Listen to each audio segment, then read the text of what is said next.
Thank you very much for these kind words, and thank you for inviting me. So obviously, I'm not here today, but I am here in virtual form. And I'm going to present to you today the role of artificial intelligence and machine learning in corporate decision making and what that really means. This is something that we endorse, something we embrace.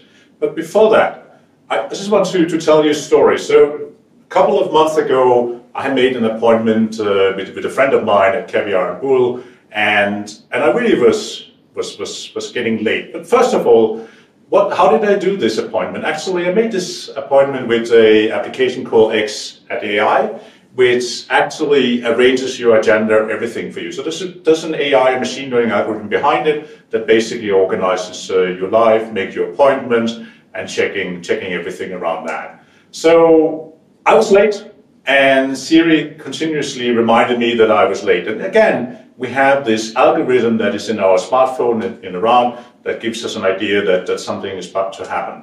Then, rushing there, Waze, as you know, is the application we use to navigate around Budapest or anywhere, actually tried to guide me through Budapest in the most sensible way to try to get me to my appointment in time. And again there's a massive amount of information that is being processed in this application in the back end and trying to find the best way for you. Again, intelligent algorithm behind trying to get me to where I have to be. Then I was at a crossing and suddenly I saw a car moving beside me and I just stopped my car and my car brakes. Why did it do that? Well, there was a green light for the ones beside me, but not really for me, and actually saved me from crashing pretty heavily up in the car in front of me. Again, the intelligence system of the car is keeping and monitoring my surroundings and basically interfering if I'm trying to do something silly here. Then, as I was late, the XAI notified my friend that actually I was late, and the reason why I was late was due to the traffic. So it sensed I was on the way, but due to traffic, I was late. Again, AI trying to arrange and trying to help and augment your day. Finally, when I was at the restaurant, actually, I used the Vivino application to recommend wines that I knew my friend and I likely had tried in the past, and actually also what would actually fit with the dinner we had. So again, to show you that we use AI pretty much everywhere in our daily life. So I don't know if we trust it, but to some extent we do trust it because we do use it. The question then is, do we actually trust this also in our business? And I think this is really the question today. So what about us? What about, do we trust this? So let's first take a look at this. So there is a problem with trust at the moment. There's a very clear problem there, and if you look at it, people around the world are actually increasingly becoming dependent on digital technologies, but they are also at some point getting more distrustful. The issues around Facebook, the election in the US, Donald Trump, the Russian interference, the Brexit, all are elements of where we feel we're being manipulated. And the reason why we've been manipulated is all the data that is on us in the digital domain being used by companies and maybe sometimes not so nice actors to try to influence our opinion. So there is a trust issue here. Second of all, there's a bias issue. We all know about the biases in these intelligent algorithms, and sometimes the reason for this bias is not because of the algorithm itself, but because of the data that is fed. If I tell you my name is Kim, you do not think about a man, you think about a woman. If I talk about a doctor without mentioning the gender, you would most likely have a picture of a man. So again, bias is something that is very prevalent in everything. It's prevalent as a human being. It's part of our cognition. But it's also something that actually is a big issue, or can be a big issue for artificial intelligence, and particularly some of the machine learning systems we have around. So something we should keep in mind. So where are we at the moment? So I want to take you through a survey that I've done some months ago, where I looked at how does decision makers look at data-driven decisions, in particular the augmentation by AI or machine learning algorithms in their decision-making process. And I don't want to make this, I don't want to spend a lot of time here. I use SurveyMonkey. I've done about 4 surveys, paid responses on this, and in general, this is very much focused on the American population, but work I've done also in Europe indicates that these results are fairly similar across different countries, Western countries at the very least. A lot of more of that I've actually written down in several blogs that you will find on AIstrategyblog.com, and you can go in and look at some of the details for that as well. Whenever you go through this, always keep in mind that all of you might know what AI is, what AI stands for. There's actually about 7 to 14%, depending a little bit about which kind of category you are sampling in the population, that has never heard about AI. Or when you ask about AI, this is the first time they actually see that. And that's always a good thing to remember, that not all of us are at the same level when it comes to technology. So one of the things I've been very interested in is how do we see ourselves as decision makers, and particularly when we compare it to our peers, and that's actually one of the questions I had. And if you look at that, you actually see here for men, 67% actually believe that they are above average compared to their peers. And if you take this and actually look at how does women feel about this, you see a little much more balance. About 51% is believing that they are above average compared to their peers. Now, interesting here is, of course, that statistically this cannot be true. Like if you look at nobody is pretty much below the average, right? So everybody is either average or above. Statistically, that's not really possible. And this is something that's always very good to keep in mind. And if you look at decision makers, that they do have this idea that they are substantially better at making decisions compared to their peers. So worthwhile thinking about. So gut feel, how many of us are using our gut feel to make decisions? So not really a data-driven decision, but just how do we feel about a certain decision, a certain action that needs to be taken. And there you actually see that if you look at owners, executives, or C-level, that they actually characterize their gut feel as being substantially better than their peers. And if you then look at the other, the starting point, the entry level in a corporate, you actually find that about 61% believes that their gut feel is better than peers. So overall, people in general believe that their gut feel, that feel about a certain decision is better than the peers. But as you get up in the hierarchy, as you get older, often you start trusting your gut more and more.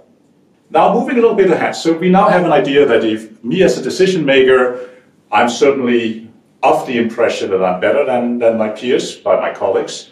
I also believe that my feel for a certain decision is certainly much better, and if I am an executive, which I am, I must surely be much better than anybody else around me. But what about the data that we're actually using? So if you look at data availability for data-driven decisions, you will actually find that in general, we do have the data. Data is available. Actually, in this case here, how often is data available for corporate decisions? We see that frequently, almost too frequently, is about almost 60%. And that's good news. Of course, there is also the other side of it is that for 40% of the corporate decisions, data is actually often missing or not being used that frequently. Again, coming back to decision makers often thinking and believing that their gut feel or their way of making decisions are better than peers. Why would I need data? Now, other questions you ask is, what is the quality of that? Now, in this case here, actually, you suggest if data is available, how would you characterize the quality of the data? In that case, we see a little bit worse outlook here. Actually, roughly about 40% of the data, 37% of the data is either very high or high. And actually, we conclude here that less than 40%, if you look at the other end of the distribution, meets high standards for high quality data-driven decisions. And this is actually a problem, obviously, because if we are using poor data or low quality data or biased data to make our data-driven decision, that data-driven decision is going to be biased as well and going to be possibly wrong, or at least have substantially higher risk for it. So it's an important thing to keep in mind when we look at data and we talk about data-driven decisions. When data is available, are we actually using it? Well, lo and behold, actually data is always considered or frequently considered is in the above 70%, which is good because you would expect that if this is available, it would be used. I think also here is that the other side of the coin really is that about 30% of decisions, available data is often not being used. And again, if you look at people, in particular decision makers, that believe they are very good at making decisions and believe their gut feel is right, which might not indicate that you're using much of the data, then maybe that part of the coin there is is something to consider. So with that in mind, how do we actually feel about AI? How do we feel about AI helping us, augmenting, or even taking over decision making? Now, interesting here is to take a look at men and take a look at women, and is there any differences from a gender perspective? So if you take a look here, you actually see that in terms of how we feel, women are a bit more balanced in their view on AI and how they feel about AI. 38% here are feeling positive about AI, if you were a woman. If you go to the man's side, you see men in general are more optimistic, feeling better about technology. It's about 57% that are actually positive about AI. And again, this is something you see through many surveys, that men in general tend to be a lot more embracing new technology and feeling more positive about the new technologies. If you now change the scope a little bit and saying, how does it actually look with women and men with children below 18 years of age?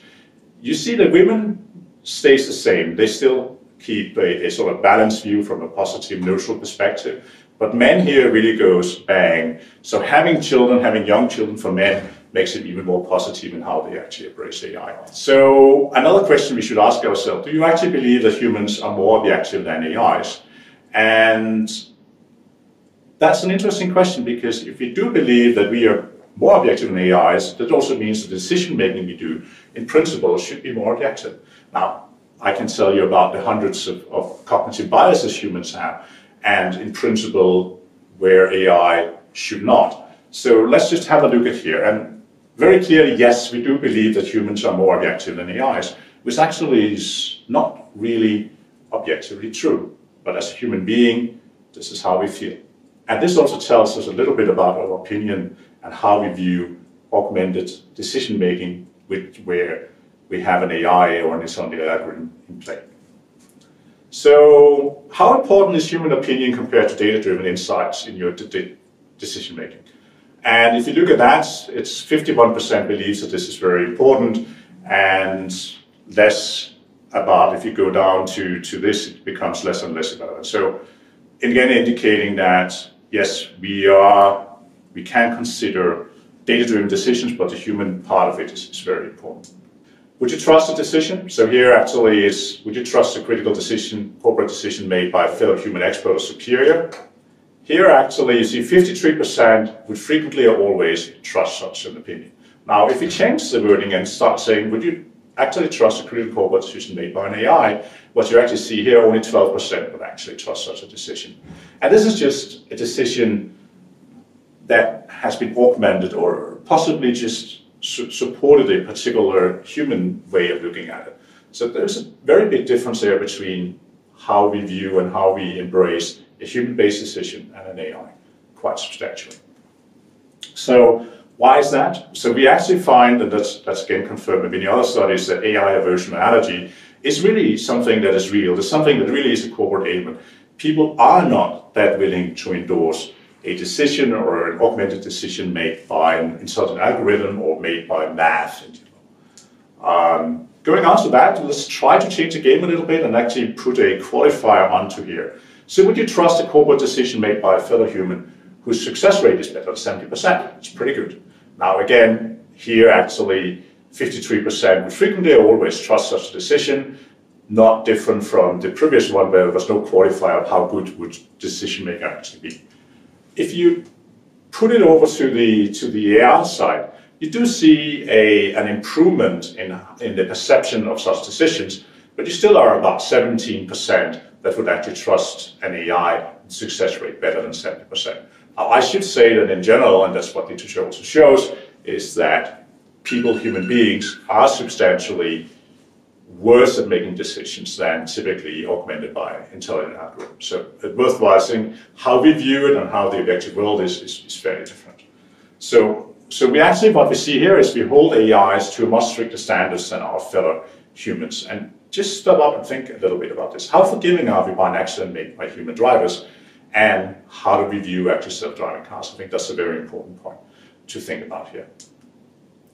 Now, almost at the end, could your job or that of your friends be replaced by an AI? Interesting here is, if I ask you guys, do you think that your job could be replaced by an AI.